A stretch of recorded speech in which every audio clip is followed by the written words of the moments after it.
Europe and Africa are planning something quite out of the ordinary. The two continents are planning to invent an ambitious project that is an underwater tunnel train that connects both continents. If you try to imagine it, it sounds like a very interesting project and stimulates curiosity. Apparently, this idea was initiated in 1979. However, with the 2030 World Cup scheduled to take place in Portugal, Spain and Morocco, the project has gained even more significance.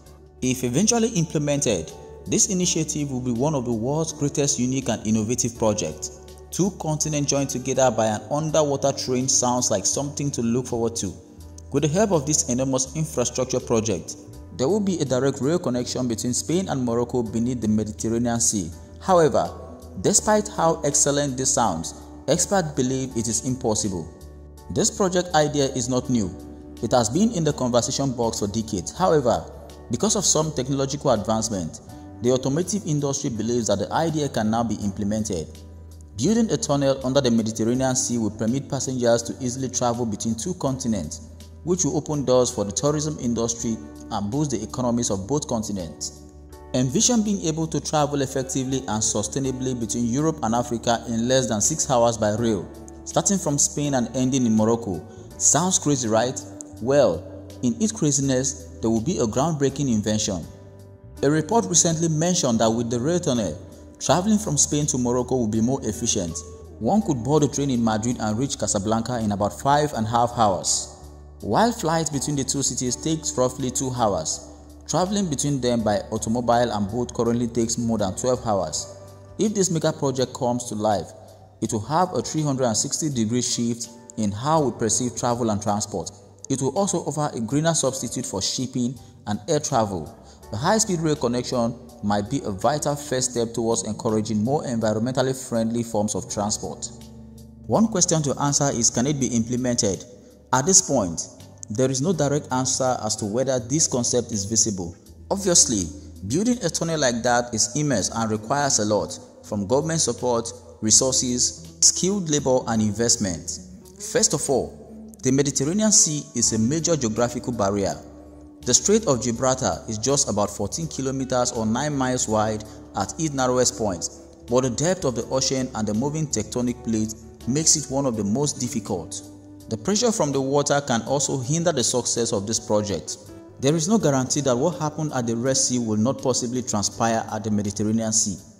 To be candid, we need to be realistic.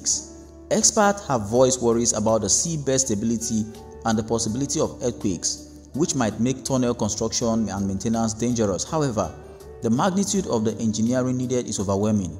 Currently, high-level negotiations to revive the project have been ongoing for the past year between Morocco and Spain, whose transport ministers have met several times since April 2023. In a bid to actualize this project, Spain has set aside 2.3 million euros last year to begin its feasibility studies for the tunnel project. It is important to note that this size of tunnel construction could upset marine ecosystems and have unpredicted effects on the fragile balance of species and natural habitat in the Mediterranean. While it is ideal for the train line to be operational by 2030, there is no time frame for when the project may receive official approval or when the explanatory phase will conclude. However, with a supposed date for another strategic meeting between the two countries, the World Cup might provide enough motivation to kickstart work and ultimately complete the historic transport project. For the first time in history, 3 countries from 2 continents will host the competition: Spain, Morocco and Portugal. Fans will want to travel between these countries for matches as quickly and efficient as possible. The rail link undertaken via Gibraltar Strait was first discussed by Morocco and Spain in 1979 as earlier stated. The two countries even did feasibility studies through 1981, but the project failed to progress beyond that point. However, with the 2030 World Cup, the underwater rail tunnel link project between Europe and Africa is gaining momentum as earlier stated. According to projections, the tunnel to link the railway network of Spain and Morocco could carry 12.8 million passengers per year. Some experts say the underwater section of the tunnel will span 28 kilometers at a maximum depth of 475 meters, connecting Punta Paloma, west of Tarifa, with Malabata in northern Morocco, just east of Tangier.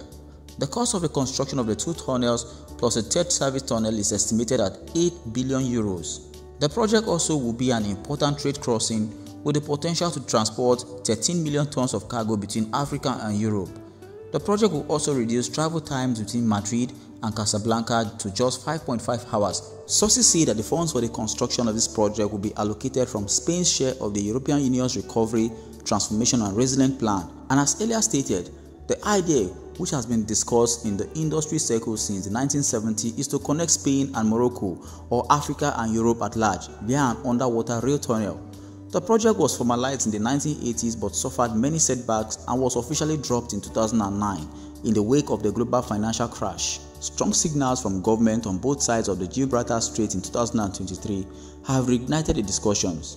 In April, at the first meeting between Spanish and Moroccan government ministers in 14 years, Spain's Transport Minister Raquel Sanchez promised to inject impetus, saying, "We are going to give impetus to the studies of a project of maximum geostrategic importance for our countries." Morocco also went ahead to inaugurate its first high-speed rail line in 2018, connecting its northern hub Tangier with its capital Rabat and tourism hotspot Casablanca. The most likely crossing point for the fifth link would be between Tangier and Tarifa, or Algeciras on Spain's southern coast.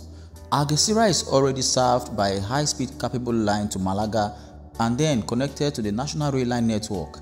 In January 2021, it was reported that the United Kingdom and Morocco would discuss building the crossing between Gibraltar and Tangier. As of 2023, the completion of Morocco's first national high-speed rail line from Casablanca to Tangier has led to a renewed interest in a tunnel that will connect the line to Spain's own high-speed network, which uses the same gauge and electrification as northern section of Morocco's Casablanca-Tangier high-speed line. Several engineers have designed bridges on various alignments and with different structural configurations. A proposal by one of the top designers for a crossing between Point of Oliveros and Point of Ceres features deep piers, a length of 14 kilometers, 910 meters tall towers, and a 5,000 meter span, more than twice the length of the current longest bridge span. According to stakeholders, this bridge would have cost about $15 billion. A 2008 geological study cast doubt on the tunnel's visibility. In all this, it is safe to say that the proposed Europe-Africa underwater railway tunnel aims to connect Africa and Europe, revolutionizing transportation, trade and economic development. The project will also enhance connectivity with Europe, boosting export and economic growth, attracting foreign investment, fostering economic development, generating employment opportunities in construction, operations and related industries, and strengthening ties among African nations through expanded trade networks. If the project eventually comes into fruition, it is no doubt that it is going to be of great benefit to the African continent and the world at large. Guys, do well to drop your honest comment, tell us what you think, don't forget to subscribe and share. Thank you.